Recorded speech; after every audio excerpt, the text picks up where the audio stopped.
Good morning, ladies and gentlemen. Welcome back to another episode here on African Confessions. The following story that you're going to be listening to, it comes from a translation of a message that I received, and the translation of that message, it reads like this. Hello, Brother Nashi, how are you? Can you please post my own story as hidden identity? I have come here because I want to share with you my own story when I used to date this other prophet. He is a very big prophet here in our country. He bought me a car, but I want to tell you the conditions which happened when this man bought me a car, everything that he did for me before he had agreed to buy a car for me. So what happened, Brother Nashi, was that I had lost my husband. My husband was a nephew to this other minister who was very wealthy. So my husband came from a very wealthy family, and he was always assisted financially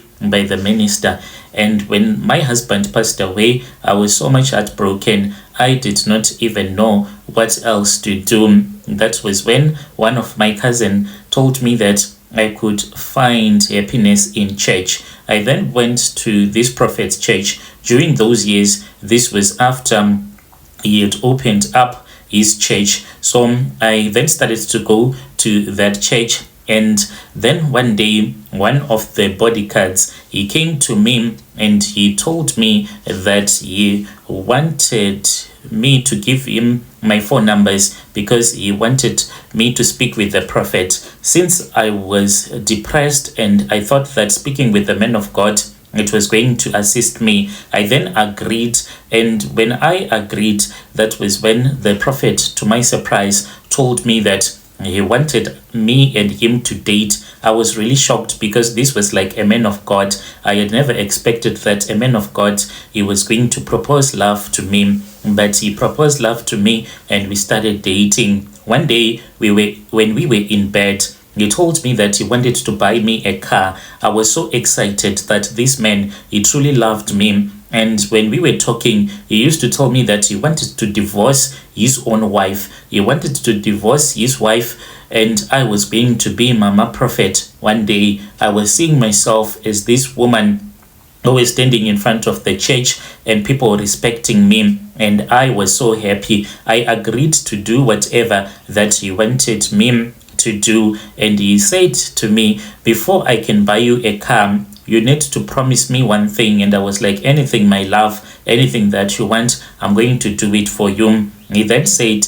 if you want me to buy you a car, you have to help me. There is this thing that I need to do. He then was open with me because he trusted me and I trusted him, and I was okay with it, for he had explained the whole situation that had led him into doing all of these rituals. He said it is not an easy thing to convince people to come to your church. You need to use other ways in order for people to come to your church. And he told me that the way that he was convincing people was by him using charms that he had gotten from Ghana. When he had gone to Ghana, he was strengthened by this other traditional healer and other prophets as well, so that he can become a famous pastor in our country. But not only that, he was told that in order for him to be rich, powerful, and famous, and to be known all over the world, to perform miracles, he was supposed to go through the 7 gates. I then asked him, what gates are you talking about?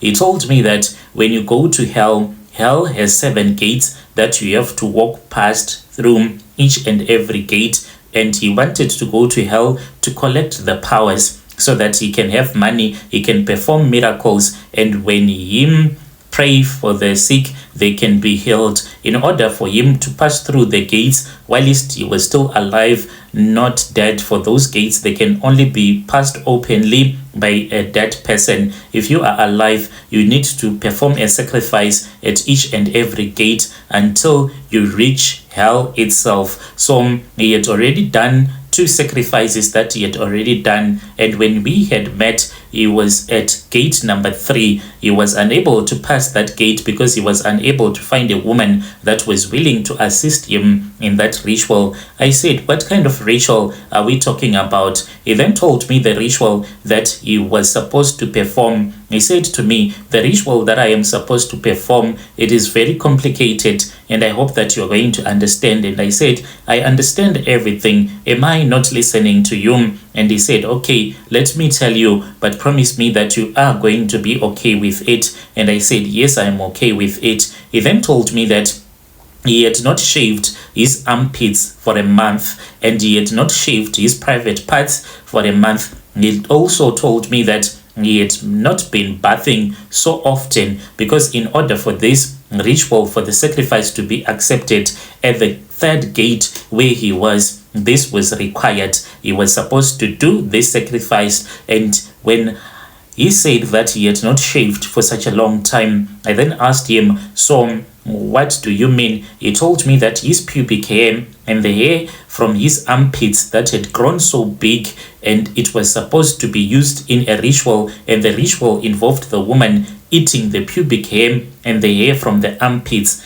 I was so shocked, but because I loved this man and I genuinely believed that he was going to marry me, for he had said that he did not love his wife anymore. He wanted something new, and I agreed to do it. I then took a shaving stick, and then he was sleeping on the bed, and he opened his legs, and I started to shave around his manhood, to shave his balls, as well as to shave in between his buttocks, removing all of the pubic hair. After that, I then took another shaving stick and I started to shave him in his armpits. We then took a small towel and we put all of the pubic hair in the small towel. He then said, are you going to eat it? When I looked at everything, it was so nasty to me to eat. I then said, I can't eat it. He then said, okay, let us go outside. We then went to the braai area. When we went to the braai area, we then put up a little fire and we took the pubic hair and we started burning. But I took my frying pan and we then put the pubic hair in the frying pan and I started to roast the pubic hair. And when it was all cooked up, that was when I took it and I ate it. It was a little bit better than to eat it fresh and raw. It was so nasty for me. After I had completed that, he then told me that I had assisted him quite a lot. The very next morning, like he had promised me, I was so surprised with the way that he was showing me love. We woke up, then we went to town. We went to this other dealership. When we got to that dealership, Brother Nashi, that was when he told me to select the car that I wanted.